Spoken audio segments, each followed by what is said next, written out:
नमस्कार दोस्तों, आपका स्वागत है अपने YouTube चैनल PFP में। आज हम ITC के बारे में बात कर रहे हैं, जहां पर पॉजिटिव न्यूज है कि कंपनी ने अपना खुद का ई स्टोर लॉन्च किया है। अब यहां पर कुछ लोग कहेंगे इसमें कौन सी बड़ी बात हो गई, कंपनी है, कंपनी को ये सब करना पड़ता है, बिजनेस में ये सब करना जरूरी होता है। लेकिन इसके कई फायदे हैं जो कि ITC को मिलेंगे। सबसे पहला फायदा तो ये है कि लोगों को इनके प्रोडक्ट रेंज के बारे में पता चलेगा। ITC इतनी चीजें मैन्युफैक्चर कि लोगों को पता ही नहीं है कि इतने सारी वैरायटी है हमारे पास, क्योंकि चेन स्टोर जो होते हैं जैसे कि डीमार्ट हो गया या फिर रिलायंस रिटेल हो गया, वहां पर कुछ पर्टिकुलर प्रोडक्ट्स आपको मिलेंगे, लेकिन इतनी वाइड वैरायटी है कि सब प्रोडक्ट्स रखना मुश्किल हो जाता है। फूड्स में आप देख सकते हैं कितनी वाइड वैरायटी आपको मिल जाएगी। पर्सनल केयर हो गया, स्टेशनरी हो गया, मैचेस एंड अगरबत्ती हो गया। तो सबसे पहला फायदा तो यही है कि कस्टमर को और भी प्रोडक्ट रेंजेस के बारे में पता चलेगा। दूसरे फायदे के बारे में बात करें तो ये एक FMCG सेक्टर है, और FMCG सेक्टर में जो सबसे इंपॉर्टेंट होता है वो ये होता है कि कस्टमर को क्या पसंद आता है उस हिसाब से प्रोडक्ट बनाना होता है, उस हिसाब से पैकेजिंग करनी होती है। तो डायरेक्ट फीडबैक मिलेगा कंपनी को, ये भी एक फायदा है। और तीसरे फायदे के बारे में बात करें तो जो डायरेक्ट कंपनी अपना सेल्स कर देगी,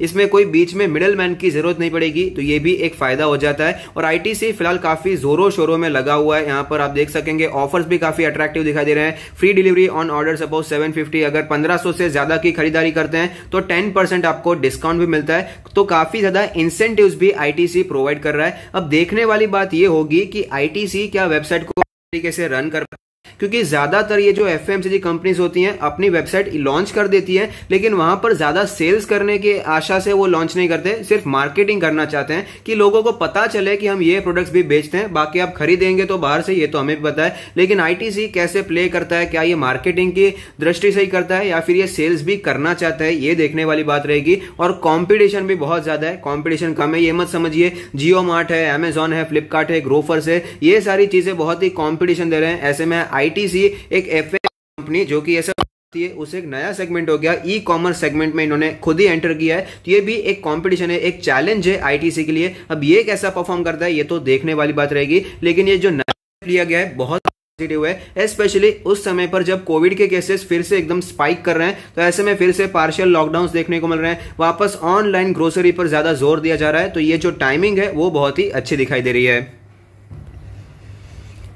स्टॉक के बारे में बात करें तो ITC का लास्ट ट्रेडेड 208 में फ्लैट दिखाई दे रहा है। दिग्गज कंपनी है, 2,55,000 करोड़ की मार्केट कैप है, ऑलमोस्ट 5% का शानदार डिविडेंड यील्ड भी है। इंडस्ट्री का PE रेशियो 17 है, जबकि ITC का 19 है। हालांकि मेरा मानना है इसे किसी इंडस्ट्री के साथ हम कंपेयर नहीं कर सकते, क्योंकि वेल डाइवर्सिफाइड कंपनी है। सिगरेट में कामकाज होता है, FMCG में होता है, एग्री बिजनेस में होता है, होटल्स में है, पेपर पैकेजिंग में है। तो बहुत ही डाइवर्सिफाइड बिजनेस हमें यहां पर दिखाई देता है।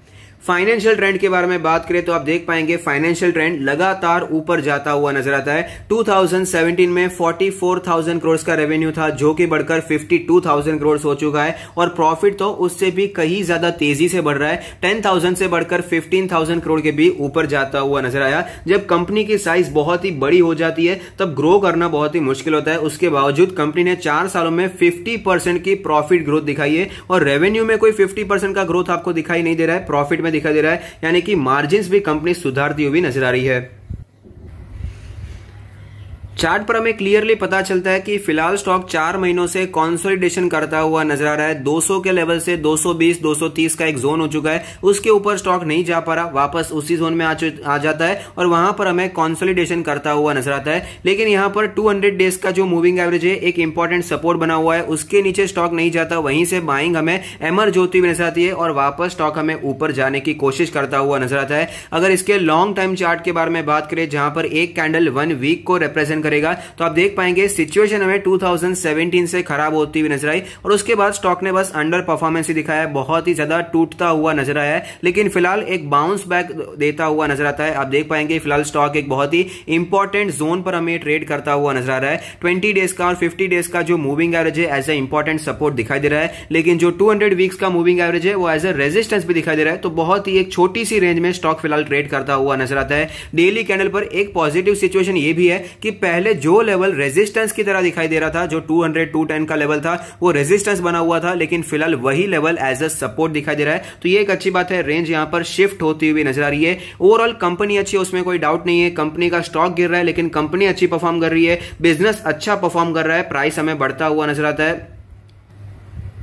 प्राइस नहीं, माफ कीजिए, प्राइस तो गिर रहा है लेकिन प्रॉफिट हमें यहाँ पर बढ़ता हुआ नजर आ रहा है। कंटिन्यूअसली प्रॉफिट में ग्रोथ देखने को मिल रही है। तो लॉन्ग टर्म के लिए ऑफकोर्स एक डिसेंट स्टॉक है जहां पर आप निवेश कर सकते हैं। ब्लू चिप कंपनी है, निफ्टी 50 का हिस्सा भी है, तो थोड़ा सा पैसा यहां पर आप निवेश करने के बारे में सोच सकते हैं। करंट मार्केट प्राइस मेरे हिसाब से बहुत ही अट्रैक्टिव है। अपने सपोर्ट जोन के आसपास ही स्टॉक हमें ट्रेड करता हुआ नजर आता है। तो अगर आप करंट मार्केट प्राइस पे स्टॉक को ऐड करते हैं लॉन्ग टर्म के लिए तो मेरे हिसाब से एक अच्छा स्टॉक है, यहां पर अपने पोर्टफोलियो में ऐड किया जा सकता है। तो अगर आपको वीडियो पसंद आता है तो लाइक कीजिए, शेयर कीजिए, कमेंट कीजिए, सब्सक्राइब कीजिए और मुझे मोटिवेट कीजिए। Thank you. Stay happy, happy investing.